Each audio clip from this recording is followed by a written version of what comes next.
Yemen के अंदर एक भारतीय लड़की जिसको सज़ाए मौत होनी थी, फांसी पर लटकाया जाना था, और भारत में मुसलमानों के सबसे बड़े लीडरान में से एक ग्रैंड मुफ्ती ऑफ इंडिया की मुदाखलत के बाद इस बच्ची की जान बच गई है। और ये जो नर्स के तौर पर 2015-16 के बाद काम कर रही थी यमन में, इसको अपने एक साथी के कत्ल के इल्ज़ाम में और उस पर तशद्दुद करने के इल्ज़ाम में, और यमन का जो कानून है उसके मुताबिक फांसी देनी थी 16 जुलाई को, और उसके बाद एक दिन के लिए फांसी टाल दी गई थी। नमीशा प्रिया इसका नाम है। सज़ाए मौत को कलअदम करार देकर मुकम्मल तौर पर इसे मनसूख कर दिया गया है, और मुफ्ती आज़म के दफ्तर से कांथापुरम AP अबू बकर मुसलियार की तरफ से पीर को इस सिलसिले में पहले इतला दी गई थी, और उसके बाद हमने कंफर्म किया तो उनके दफ्तर के बाद कई ज़राए से हमें ये मालूम हुआ कि इनकी ज़ाती मुदाखलत, चूँकि इनके पास कतर के अंदर भी इनके ज़बरदस्त ताल्लुकात हैं, UAE के अंदर इनको जहाँ पर वीज़ा भी मिला है, इनको रहने के लिए भी सारी सहूलियात हैं, तो ताल्लुकात अच्छे हैं, उसका फ़ायदा यहाँ पर उन्होंने उठाया, जो सिफारती सतह पर सबसे बड़ी कोशिश मेरी नज़र में है। और दारुल हुकूमत सना जो यमन की कैपिटल है, वहाँ एक आला सतही इजलास मुनक्किद हुआ। इस मीटिंग में नमीशा प्रिया की सज़ा को मनसूख करने का, कैंसिल करने का फ़ैसला हुआ है, और अबू बकर मुसलियार जो कि जिनके दफ्तर से जो इंडियन ग्रैंड मुफ्ती हैं, मुफ्ती आज़म हैं, उनके दफ्तर ने अपने बयान में कहा कि नमीशा प्रिया की सज़ाए मौत को मनसूख कर दिया गया। इस सज़ा की पहले मुअत्तल किया गया था, अब की सज़ा जो है उसको मुकम्मल तौर पर कैंसिल करने का फ़ैसला किया गया है। दूसरी तरफ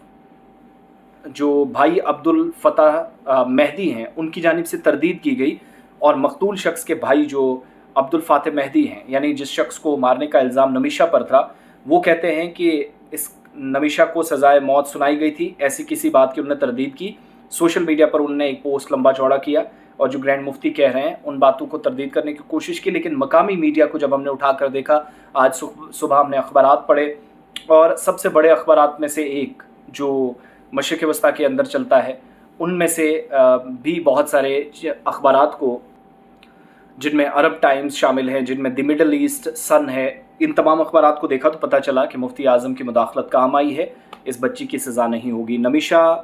जो 37 साल की भारतीय नर्स हैं, 2018 में जून के महीने में यमन के एक शहरी के कत्ल का इल्ज़ाम इन पर लगा, मुजरिम साबित हुई। 16 जुलाई 2025 को फांसी दी जानी थी, और फैसले को मुल्क के सुप्रीम जुडिशल काउंसिल ने नवंबर 2023 में बरकरार रखा था, और भारत सरकार की मुसलसल कोशिशों और मुनज़्ज़म कोशिशों के बाद इसकी फांसी को मुलतवी कर दिया गया था, लेकिन फिर 16 जुलाई की तारीख दर्ज की गई। इसके बाद साल 2015 में कहा जाता है कि नमीशा ने यमन में एक क्लिनिक खोला, इरादा किया कि एक यमनी शहरी तलाल अब्दू मेहदी की मदद ली जाए। वहाँ के लॉज, वहाँ के कवानीन की वजह से नमीशा अपने तौर पर क्लिनिक नहीं खोल सकती थी, और उसके बाद नमीशा और मेहदी एक सफ़र के लिए केरला आए। इसके बाद मेहदी ने मुबैना तौर पर नमीशा से शादी का दावा करना शुरू कर दिया। नमीशा प्रिया की जो वालिदा, उनकी जो मदर है, उनकी तरफ से जो दरख्वास्त दायर की गई, उसमें कहा गया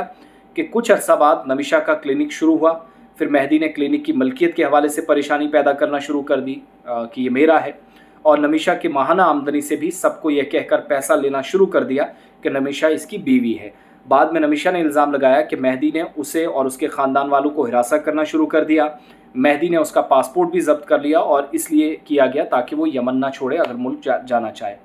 फिर कहा गया कि मुबैना तौर पर मुतअद्दिद बार बंदूक की नोक पर धमकियाँ दी, क्लिनिक से तमाम रकम और जेवरात भी छीन लिए। एप्लीकेशन के मुताबिक, जिसमें यह इल्ज़ाम है कि परेशान होकर सना पुलिस से शिकायत की, और मेहदी के ख़िलाफ़ मुबैना तौर पर कोई कार्रवाई नहीं की गई, लेकिन पुलिस ने नमीशा को गिरफ़्तार करके 6 दिन तक जेल में रखा। ये भी इल्ज़ाम है कि जेल से वापसी पर तशद्दुद की शिद्दत कई गुना बढ़ गई। 2017 में अपने क्लिनिक के करीब एक जेल वार्डन की मदद से नमीशा ने मेहदी को एक शदीद ताकत वाली दर्दकश दवा दी, जो इसकी मौत का सबब बनी, जो उस वक्त बताई जाती है। लेकिन अब नमीशा, बहरहाल पिछले मामला जो भी हों,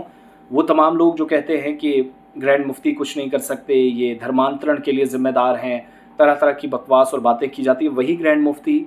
अपनी नहीं, किसी दूसरी कौम को अपनी बच्ची समझकर एक गैर मुस्लिम बच्ची को सामने लाया, और उसकी नई ज़िंदगी उसे मिले, इसके लिए वो रीज़न बना। और भारत सरकार ने भी ग्रैंड मुफ्ती का और बाकी तमाम लोगों का शुक्रिया अदा किया है। ये वो दीनी तालीमात हैं, ये वो दीन है, ये वो समाज है, ये वो मुआशरा है, ये वो तालीम और तरबियत है जो शायद कोई और ना दे सकता, ना हासिल कर सकता, जिसका नतीजा आज मुफ्ती आज़म मुसलियार साहब की तरफ से दुनिया भर के सामने मिसाल कायम की गई। اپنے اچھے تعلقات کے لیے لوگ گھر خریدتے ہیں, گاڑیاں خریدتے ہیں, باہر زمینیں خریدتے ہیں, لیکن یہاں نمیشا پریا کی جان بچانے کے لیے ان اچھے ریلیشنز کا استعمال مفتی اعظم مصلیار صاحب کی طرف سے کیا گیا. ان کے دفتر سے جو دعویٰ ہوا وہ بھی میرے پاس ہے. باقی نمیشا ہو سکتا ہے کہ جلد بھارت بھی لوٹے, اس سلسلے میں بھی کوششیں تیز کر دی گئی ہیں.